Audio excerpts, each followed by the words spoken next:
Ano, I'm wondering, Carl, ngayon na may krisis na sa gitnang silangan, ang mga tao ba may kakayahan pa rin para bumili? Yung purchasing power natin, ano ang reaction mo? Base po sa mga nagpunta, although sabi mo nga libre yung entrance fee, ay walang entrance fee, libre pumasok. Pero yung kakayahan in terms of turnout, yung mga talaga nag-enlist para kumuha ng franchise, marami ba? At sa tingin mo ba, yung kakayahan ng Pilipino ngayon na gumastos sa mga, hindi naman natin sasabihin na luxury items like kape, no?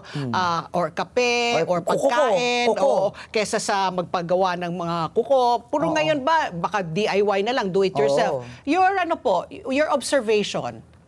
Alam mo, huwag niyong kakalimutan, nung pandemic, maraming pinanganak na entrepreneurs noon. Marami nung survival entrepreneurs. Okay. Kasi franchising is good during good times, but it's even better during the bad times. Bakit? Kailangan kung meron kang savings, yung savings mo, you might want to convert that to investment na magkakaroon ka ng income. At ang maganda sa franchising, nakaset up na siya Parang magiging passive, magro-roll na lang yan. Kasi nga nandun na yung sistema, nandun na yung experience, andun na yung lahat ng kailangan mo pwede nang i-provide sa'yo ng franchisor mo. So you are doing business by yourself, for yourself, but not by yourself. You know, you're doing business for yourself, but not by yourself. Para kang may mentor na partner na kakampi mo. Ganda, no? There's more opportunity during a crisis. Okay.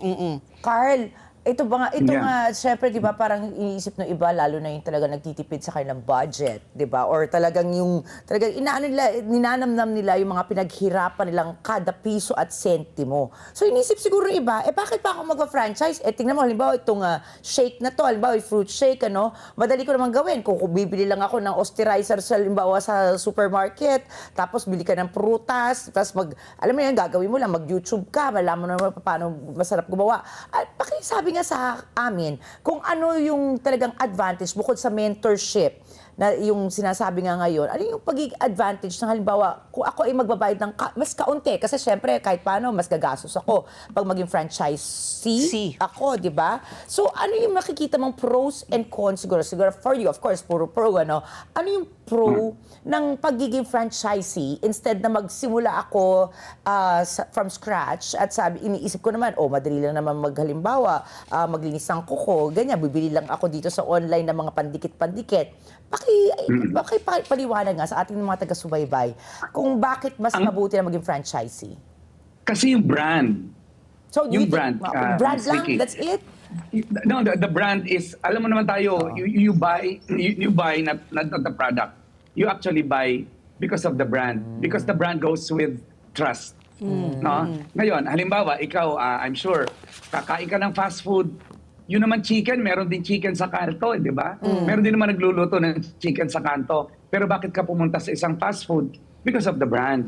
Ngayon, ang tayo kasi pag crisis, hindi ko ini-encourage yung mga tao na kung wala kang pera, mag-loan ka para mag-franchise. I don't encourage that. Unless you are ready to take the risk. I mean, kung wala kang ipon, wala kang pang negosyo. Pero alam nyo, hindi ka naman bibili ng isang bagay pag meron ka ng pambili.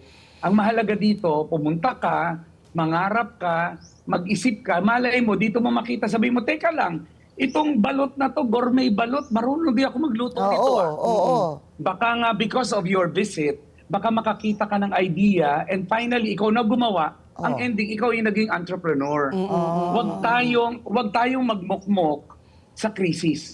Hanapin natin ang opportunities, at ang opportunities hindi kailangan ngayon.